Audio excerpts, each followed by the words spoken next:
بسم اللہ الرحمن الرحیم۔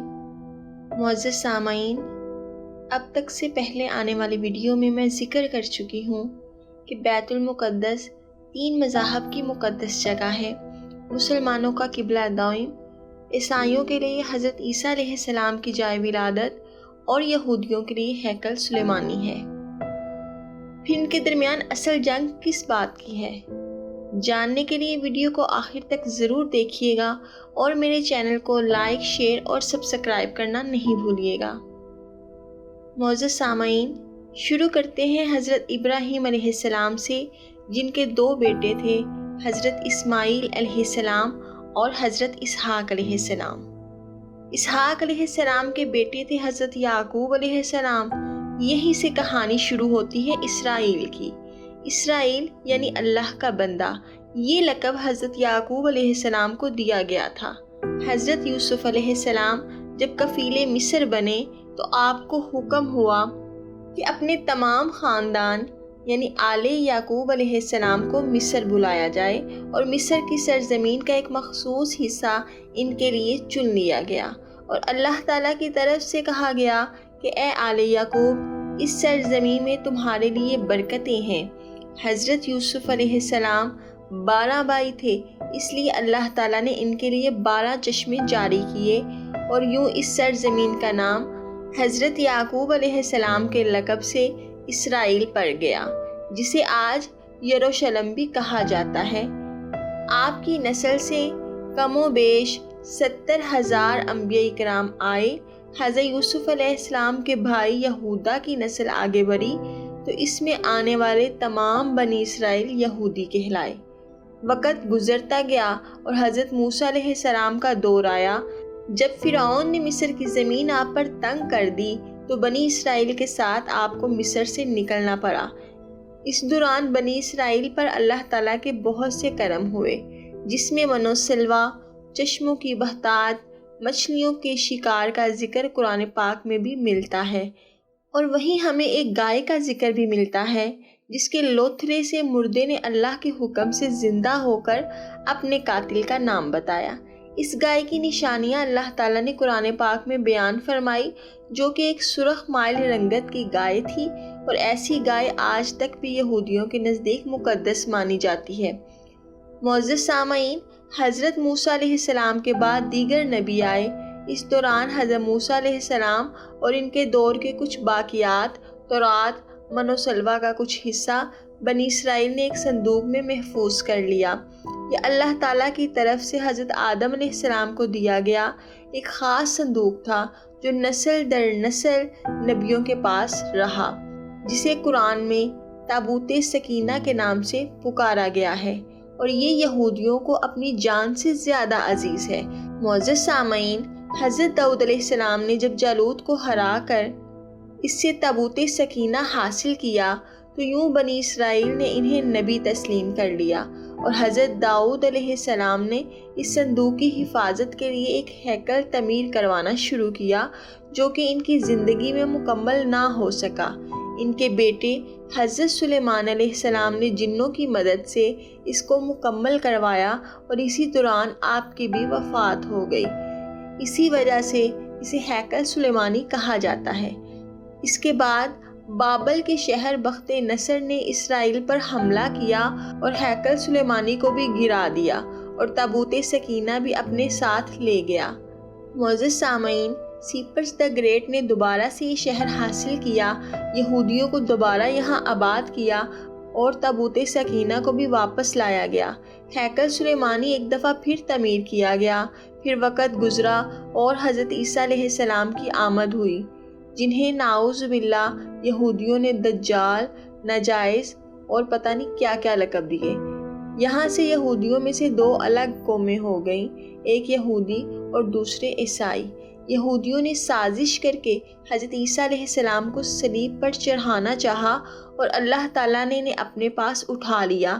اس کے بعد یہودیوں اور عیسائیوں میں کئی چھوٹی موٹی جنگیں ہوئیں۔ پھر عیسائی رومی بادشاہ ٹائٹس نے شدت سے یروشلم پر حملہ کیا کہ اس پورے علاقے کی اینٹ سے اینٹ بجا دی، ہیکل سلیمانی کو گرا دیا، جس کی صرف ایک دیوار اس وقت اپنی اصلی حالت میں موجود ہے۔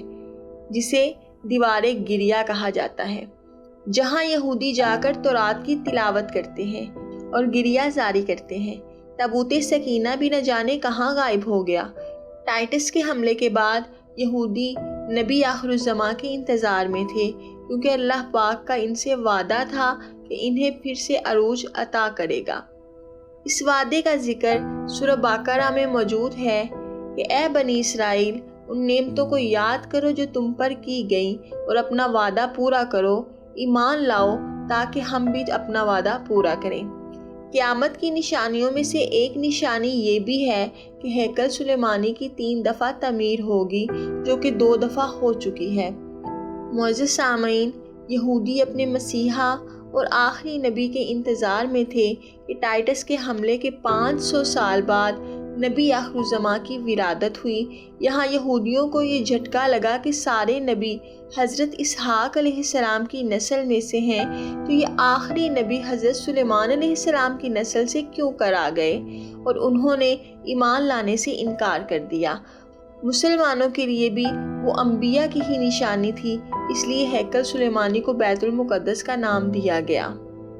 معزز سامعین، اسلام کے آغاز میں یہودیوں کو قائل کروانے کی خاطر بیت المقدس کی جانب منہ کر کے نماز ادا کرنے کا حکم ہوا، کیونکہ یہودی اس طرف منہ کر کے عبادت کیا کرتے تھے۔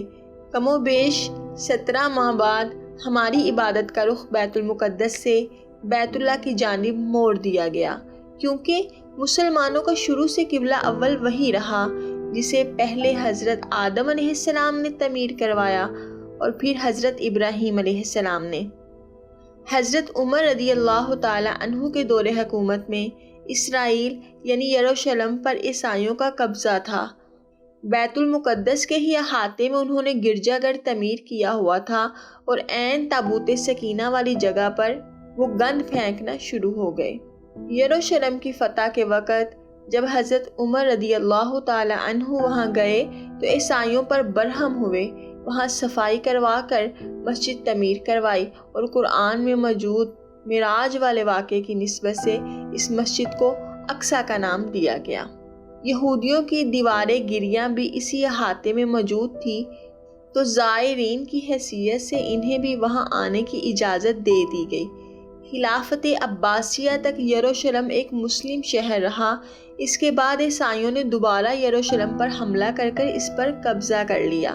معزز سامعین، صلاح الدین ایوبی نے عیسائیوں کے خلاف 50 سے زائد جنگیں کر کے بیت المقدس دوبارہ حاصل کیا، اور پھر 700 سالوں تک یہ خلافت عثمانیہ کی زبردست سلطنت میں رہا۔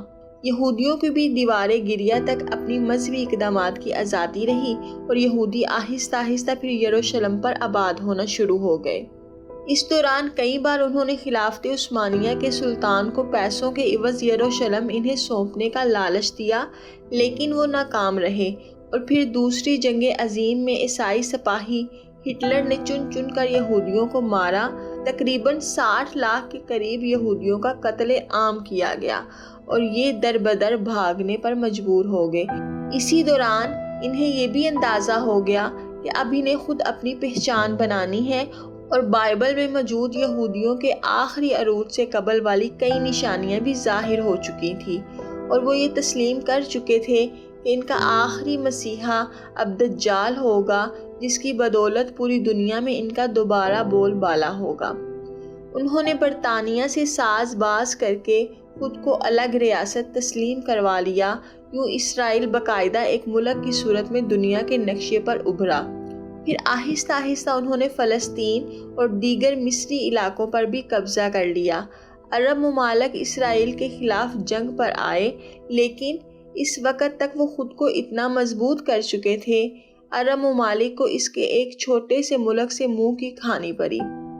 عیسائیوں نے بھی دیکھ لیا کہ اب ان سے لڑ کر کچھ وصول نہیں ہوتا، تو باقاعدہ گرجا گھروں میں پادریوں نے تقریبات منعقد کی اور یہودیوں کے لیے معافی کا اعلان کیا گیا۔ یوں سیاسی اور اقتصادی مفاد پرستی نے 2000 سالوں سے ایک دوسرے کی ازلی و جانی دشمنی کو ایک صف پر لا کر کھڑا کر دیا، اور قرآن پاک کی بات بھی سچ ہو گئی کہ یہود و نصارہ ایک دوسرے کے دوست ہیں۔ یہودیوں کے عقائد کے مطابق وہ ہیکل سلیمانی کی حفاظت نہیں کر پائے تو خود کو قصوروار کہتے ہیں، خود کو سزا دینے کے لیے زنجیروں اور چمڑے سے پیٹتے ہیں اور دیوار گریا کے پاس آہوازاری کرتے ہیں۔ وہ ایمان رکھتے ہیں کہ تیسری بار انہیں پوری دنیا پر حکمرانی حاصل ہوگی، اس کے لیے انہیں مسجد اقصیٰ کو گرانا ہوگا، جس کی تیاری وہ کر چکے ہیں۔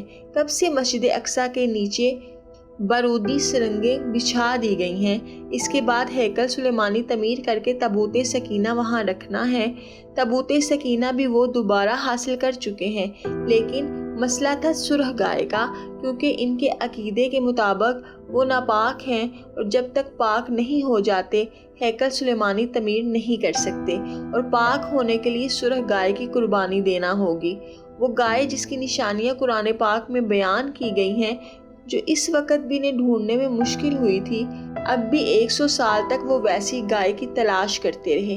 ٹیکنالوجی کا استعمال کرتے ہوئے بچے پیدا کرنے کا کامیاب تجربہ کیا انہوں نے، پھر اس تجربے کی بدولت ویسی نشانیوں والی گائے پیدا کرنے کی کوشش کی گئی، لیکن ناکام رہے۔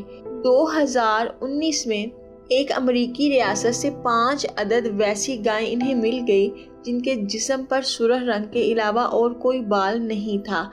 انہیں کبھی کام کے لیے استعمال بھی نہیں کیا گیا تھا۔ اگلی نشانی کہ ان پر کسی بیماری کا اثر نہیں ہونا چاہیے تھا۔ پوری دنیا میں کورونا پھیلا کر مختلف جانوروں کے ساتھ انہیں بھی ٹیسٹ کیا گیا اور ان پر اس بیماری کا کوئی اثر نہیں ہوا۔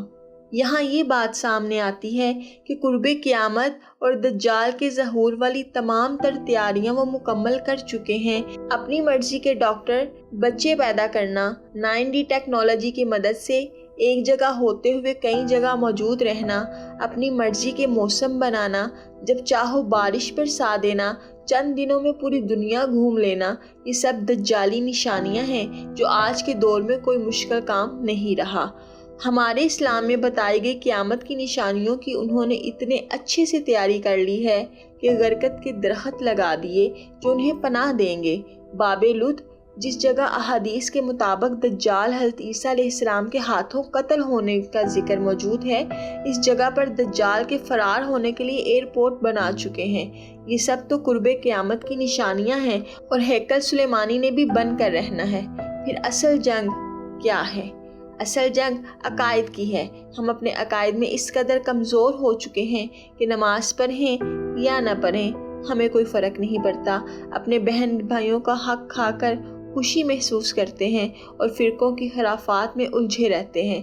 فلسطینیوں کے لیے سوائے دعا اور احتجاج کے ہم کر ہی کہہ سکتے ہیں کہ ہم اپنے عقائد کے اتنے مضبوط ہیں کہ ڈالر کے بہکاوے میں نہ آئیں۔ کیا ہم یہودیوں کے مقابلے میں نکلنے والے خراسان مجاہد کی لسٹ میں آتے ہیں یا بس سوشل میڈیا کی تماشائی ہیں؟ اگر آج دجال ظاہر ہو جائے اور توبہ کا دروازہ بند ہو جائے تو ہماری آخرت کے لیے کیا تیاری ہے؟